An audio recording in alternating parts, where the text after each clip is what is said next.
Salut à tous et bienvenue. Dans cette vidéo, on va calculer les intégrales suivantes. La première, c'est l'intégrale de 0 à pi sur 2 de ln de sinus de x dx. La seconde, c'est l'intégrale de 0 à pi sur 2 de ln de cosinus de x dx. Alors, on va les appeler i et j. Alors, le but ici, c'est de montrer que ces deux intégrales sont en fait identiques et ensuite trouver leur valeur commune. Donc, on va tout d'abord montrer que i est égal à j en effectuant un changement de variable. Donc on va poser que t est égal à pi sur 2 moins x, ou de façon équivalente que x est égal à pi sur 2 moins t. Cela va nous donner de nouvelles bornes. Lorsque x est égal à 0, t est égal à pi sur 2 et vice versa. Et bien sûr, dx est égal à moins dt. Maintenant, on va substituer tout ceci dans notre formule pour i, pour avoir que i est égal à l'intégrale de pi sur 2 à 0 de moins ln de sinus de pi sur 2 moins t dt. Alors maintenant, ce que nous allons faire, c'est d'inverser les bornes d'intégration. La borne inférieure va devenir la borne supérieure et vice versa. Et on va utiliser le fait que sinus de pi sur 2 moins t est égal à cosinus de t.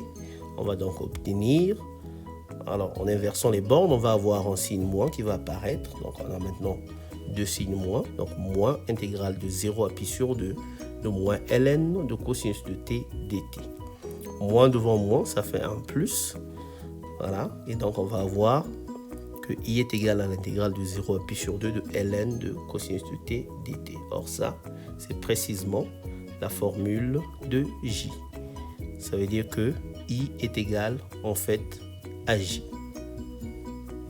Alors, on va mettre ça de côté. Donc, maintenant, on va calculer 2i. Alors, 2i, puisque i est égal à j, et bien 2i est égal à i plus j. Alors d'une part, et d'autre part, si on utilise les formules pour i et j, nous obtenons que c'est égal à l'intégrale. On peut combiner nos deux intégrales en une seule intégrale pour avoir l'intégrale de 0 à pi sur 2 de ln de sinus de x plus ln de cosinus de x dx. En utilisant une propriété des logarithmes, donc la somme de logarithmes va se transformer en un produit, plutôt en un seul logarithme, dont l'argument est un produit, donc le produit des arguments de départ. Donc on va voir que 2i est égal à l'intégrale de 0 à pi sur 2 de ln de sinus de x cosinus de x. Et on va utiliser le fait que sinus de x ou sinus de x est égal à 1 demi de sinus de 2x. Alors à partir de là, on va faire un autre changement de variable. On va remplacer 2x par x. Donc c'est comme si on était en train de poser que t est égal à 2x. Donc ce qui va faire apparaître en fait 1 demi en face de l'intégrale, ou en face de l'intégrande, c'est la même chose. Et bien sûr les bornes vont devenir 0 et pi en ce moment-là. Et on va avoir donc que 2i est égal à l'intégrale de 0 à pi de 1 demi ln de 1 demi sinus de x dx. Et on va sortir 1 demi hors de l'intégrale. Et on va aussi utiliser une propriété très simple du logarithme.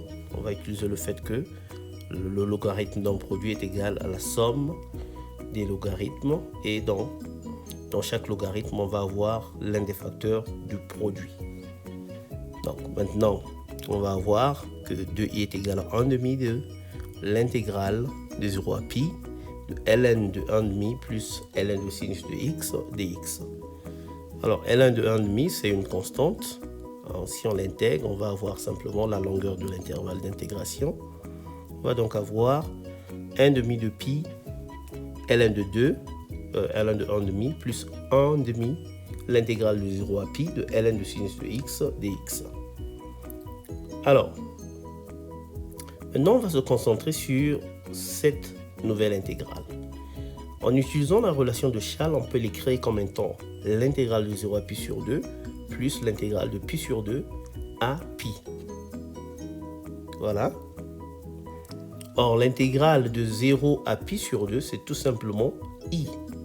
Donc, on va avoir que 2i est égal à moins 1 demi de pi ln de 2 plus 1 demi de i plus 1 demi intégrale de 0 à pi sur 2 de ln2 Alors on va faire un changement de variable. On va faire le changement de variable t égale à x moins pi sur 2 pour avoir l'intégrale de 0 à pi sur 2 de ln de sinus de t plus pi sur 2 dt. Alors comme sinus de t plus pi demi est égal à cosinus de t, on va avoir que cette intégrale est égale à l'intégrale de 0 à pi sur 2 de ln de cosinus de t. Or cette intégrale c'est j et nous savons que j est égal à i. Et donc, nous avons là 1 demi de i.